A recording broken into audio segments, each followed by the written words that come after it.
தேய்ந்த தொழிந்த இளமை கடைமுறையாய்ந்த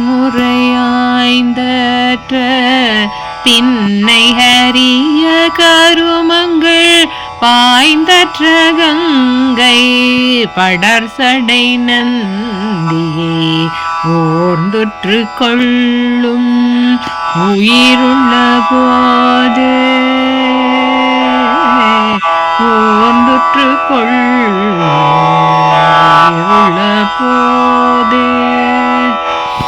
உயிர்கள் பிறந்து வளர வளர உடலும் தேய்ந்து இளமை மாறி முதுமை வந்து ஒரு நாள் இறந்தும் போகின்ற இயற்கையின் விதிகளை ஆராய்ந்து அறிந்து கொள்ளுங்கள். அவ்வாறு அறிந்து கொண்ட பின்பு பாய்ந்து வரும் கங்கையை தன் திருமுடியில் சூடிக்கொண்டிருக்கும் இறைவனே என்றும் நிரந்தரமானவன் என்பதை உணர்ந்து அவனை சென்றடைய தேவையான பல அரிய தவங்களையும் தியானங்களையும் குருநாதர் மூலம் கற்றுக்கொண்டு மனதை ஒருமுகப்படுத்தி அந்த அரிய செயல்களை உயிர் உடலில் இருக்கும் போதே செய்து இறைவனை சென்றடையுங்கள்.